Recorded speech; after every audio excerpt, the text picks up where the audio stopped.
There are no perfect systems or answers to college football's playoff system. Let me just say that first and foremost. I like what we have. I like where we're going. But the week is going to be dominated by Ohio State and Michigan in the matchup and the previews, the hype. Enjoy it. Soak it in, because the magnitude of this game for what it means, in effect, it's a playoff game this weekend. Same can be said, by the way, for the SEC championship game. It's a playoff-type game. Michigan and Ohio State, though, we know it means more from the impact of what has gone on off the field with Michigan, how they don't have Harbaugh on the sideline, and I think the average football fan looking for some gridiron justice with all of this. Nearly saw it on Saturday. Could see it this upcoming Saturday. But what we're not going to see or feel, Chad, after this week is the magnitude and the weight of this one matchup. Because as we expand next year to the 12-team playoff, which, again, I love, we're still going to have the possibility of seeing this matchup twice. And the fact that if this were next year, there are no divisions anymore in the Big Ten moving forward. Right now, it'll just be the top team against the second team, and that would be Ohio State and Michigan meeting again the following week for the Big Ten championship game. We could see Ohio State, Michigan 3 times over a 2-month span moving forward. I don't like that. That's why I don't think we can overhype or oversell Ohio State, Michigan in 2023, regardless of what happens in the second half to Ryan Day's team in the past, or regardless of if Ohio State does what many want them to do and just win the damn game on the road and take care of the Wolverines and it all be done with and we move forward. Chad, there are not many flaws to the 12-team playoff. This is one of them, and it's just one example. But this is the game. And I'm going to miss that element of the game instead of having to discuss the games and the possibility of what we could see. Yeah, there is something about the finality of college football. And the final regular season weekend's one of those, with the rivalry weekend and all the games we get to see. But It feels like the start of a sequel, the start of a series, right? The start of a franchise.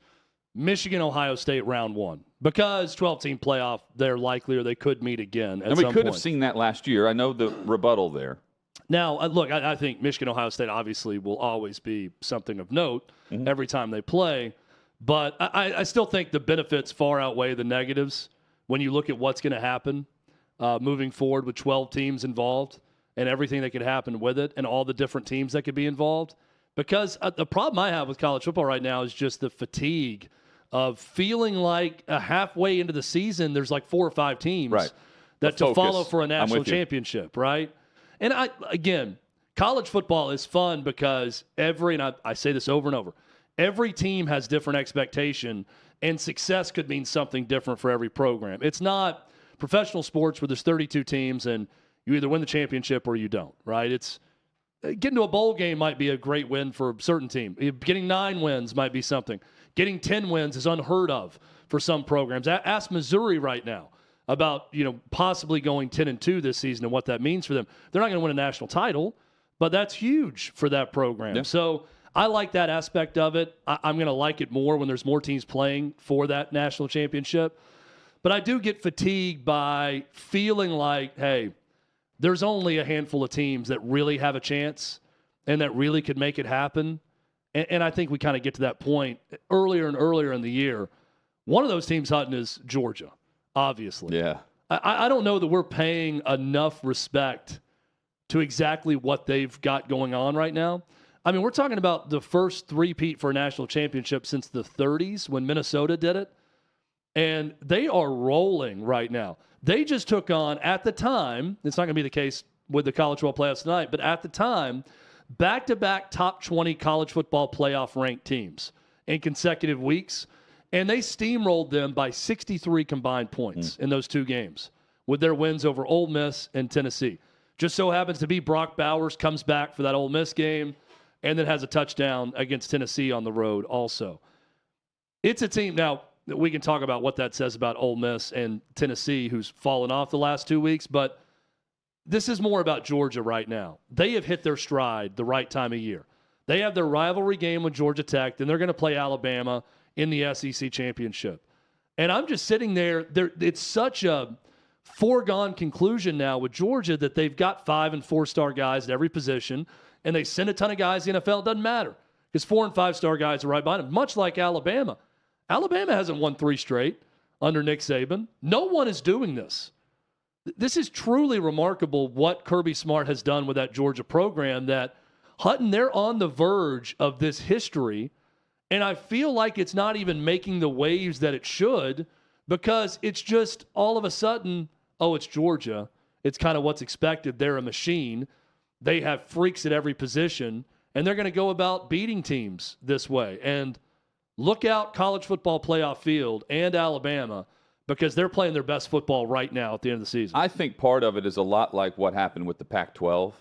That dominated the preseason discussion of the 2023 season. We were talking about 24. We barely even discussed the season. I think the Michigan talk has overshadowed what Georgia's doing. Where if in a typical year, Chad, I think it's about going for the three-peat, and then the debate turns into, by this time of year, oh, can they win 4 in a row? You're automatically thinking the historical significance of what we're seeing. They became the first team to go unbeaten in the SEC 3 years in a row since the SEC went to the 8-game format in '92. And they have tied Alabama now twice for the longest winning streak in SEC history with 28 games. Bama's done it twice. And here's Georgia now doing just that. It's remarkable. And, Carson Beck is also being totally overshadowed by a lot of other. He's been incredible. He's in every game he's thrown for at least 250 yards. He had 5 or 6 incomplete passes on Saturday. And they've just picked up. They went from being lumped in with Alabama, better but lumped in with Alabama early in the year, where it was like, okay, it looks like a down year for the SEC. And now both teams are waltzing into the SEC championship game. And in the meantime, and we'll see it next week or this week as Alabama takes on Auburn. But Georgia, they play angry. They play with a purpose. They know their identity. And they show up and show out, even though their path to Atlanta is already determined going into that game. And it's weird to say, but I feel like what Georgia's accomplished these past 3 seasons is almost underappreciated. But for somehow, some way, it feels like if it was Nick Saban on the verge of winning a 3rd straight national title, it would be different. And I don't know why that is, because Kirby Smart is fantastic. And I got to see the first half of the Tennessee-Georgia game this weekend. Lesser teams that are made of something different would have allowed a 75-yard touchdown run on play number 1 in a raucous atmosphere on the road to affect them. It did not affect Georgia in the least. No. You know how it affected them? They didn't play with one safety the rest of the game after that one play.